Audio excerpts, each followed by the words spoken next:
Champions is by far the most rewarding game mode throughout the whole of Ultimate Team. There is not a single game mode that comes even close. But despite how rewarding it is, there's actually a way in which you can maximize your coins by going through this game mode. And in today's video, I'm going to be sharing the secrets that the top 1% of players know. But before we do get into the video, if you're looking to build your dream team so that you can compete at the highest level, then there is no better place than U4GM. They offer cheap, fast and reliable FC24 coins. A link can be found in the description down below, and if you use code Fanatic, you'll also be able to get yourself a 5% discount. Thank you U4GM for sponsoring today's video. The process of going through champions is quite simple. You will first need to go through rivals where you need 1,250 qualification points. From there, you'll go into the champions playoffs. This in itself is fairly rewarding, but the real goal here is to make sure that you get to 20 points. This will give you a qualification token, and this qualification token allows you to go into the champions final, which takes place over the weekend. And this is where your rewards are insane. Even on the lower end, you're still gifted guaranteed packs as well as coins, XP, qualification points. And this is just on the lower end. If you're able to push even further than this, these rewards become absolutely insane. So how do we go through this correctly? Well, the first way comes down to your team. Most people play Ultimate Team with there being one main team that they play with, that they use within squad battles, division rivals, moments, and also champions.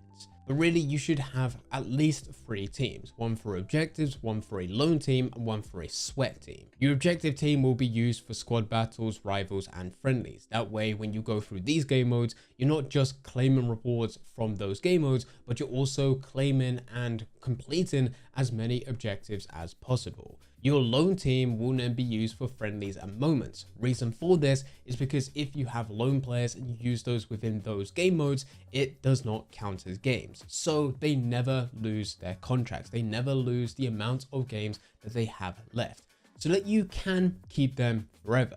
And then your sweat team, which is what should be used for champions, is there so that you can have the highest possible chance of winning. You have the best of the best players, not necessarily highest rated, but those who are overpowered within game. In terms of champions, you can move some lone players into your sweat team, and this allows you just to maximize the most amount of coins from those players. But the second that you get them down to their final game, that's when you take them out of your sweat team, move them back over to your lone team, and make sure that you get to use them forever. The end of Ultimate Team. With all of that said, there are a few objectives which may require you to complete them within champions, either being the playoffs or finals, in which your objective team no longer is going to be useful. You may need to change up your team slightly in order for you to complete these types of objectives. So this is just something that you always need to look out for. When going through champions, you have a choice. Do you want to go through this as lazy as possible,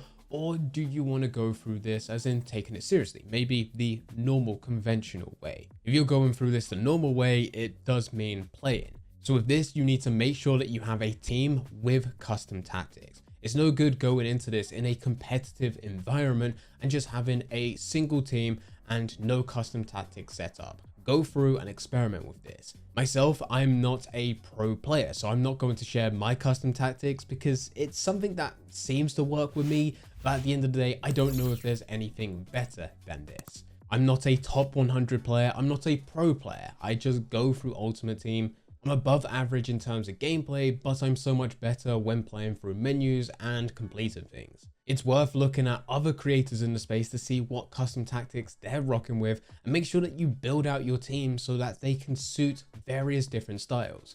You'll have your starter formation, but you want something to be a bit more attacking, ultra attacking, and on the other end, you want something that's defensive and then ultra defensive. Switch up the formation, switch up the playstyle, switch up the player positions. It's more important within this type of game mode because it is so much more competitive. You don't need to do this for your lone team or your objective team because it's likely with those you're going to be playing fairly easy games, whether that be against the AI or other players within those less sweaty game modes. Alongside this, you also need to learn the overpowered gameplay mechanics, the things that can really cut through an opponent. Use players in your team that can do the overpowered finesse shot from outside the box, and most of the time you put it into the back of the net. Find the most overpowered skill moves, find the most overpowered dribbling techniques, and with this, exploit them as much as possible. You may get some horrible messages at the end of your game from toxic players, but you will most likely be winning your games. Alongside doing certain things, there's also some things that you shouldn't do, such as playing on certain days. In most cases, you do want to avoid trying to qualify on the weekend if you're someone that struggles to go through champions. You're just not as confident, or you're not as good compared to other players. Maybe it's a hit or miss whenever you do qualify. A better day to qualify is on Thursday. I don't know why. It could be because division rival rewards release on Thursday, and a few players get those additional qualification points, which takes them to that 1,250. But Thursday just seems to be a much easier day to qualify. Now this is true if you're going to be playing champions normal. If you're looking for the lazy method, well, a lot of it is still the same in terms of playing games, but once you've achieved what you wanted to achieve, it goes down to forfeiting. So with playoffs, you will need to get at least 4 wins. That will give you 16 points. Now you need 20 points to qualify, but remember, if you have 4 wins, you've got another 6 games to play and you are still rewarded for losing. So at that point, you can go into your next 6 games, score an own goal, and then forfeit. Do not make the mistake in the menu of champions where it does say forfeit games. You can forfeit them, but you will not be rewarded with the 1 point per match.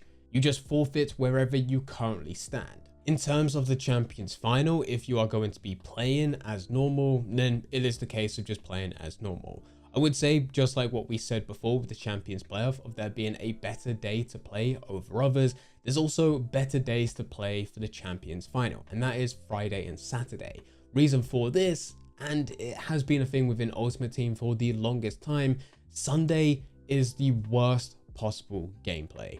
It's just so bad. There's a good second delay when you are playing. Turning with a player is extremely sluggish, and they will have a turning circle of a bus. It's not worth it in my opinion. So if you can get your 20 games complete on Friday and Saturday, that would be recommended rather than playing Sunday. If you're going for the lazy method, then it doesn't matter because you will be forfeiting your game. As normal, make sure that you score an own goal and then forfeit. Don't just pause immediately and quit the game.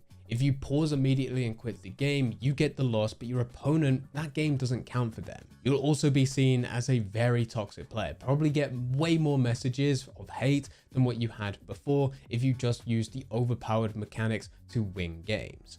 But another reason not to do this is because there will be occasions where your opponent has kickoff and they will score an own goal before you do. They will then quit, gifting you the win, even though that you had the exact same intention to quit. This is why when I go for the weekend league and I have the intent to forfeit all 20 matches, I will play a bit, a couple minutes of each game.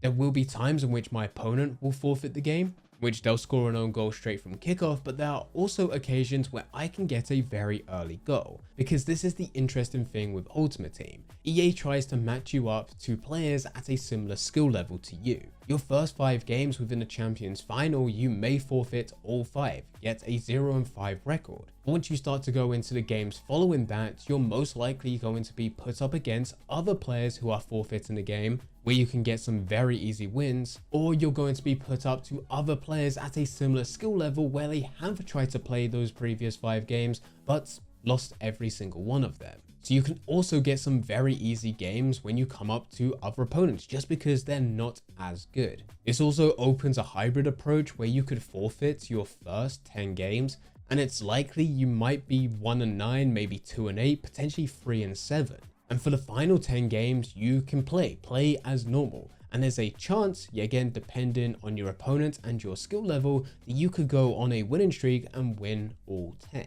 With it being a lot easier than if you just played immediately through your first 10 games as if normal. For those of you who have a lot of time in your hand to dedicate to Ultimate Team, there's something that can put you a bit further ahead, and this will come down to champion entries. Every single season, you'll have a set number of entries that you can go through with the Champions Playoffs.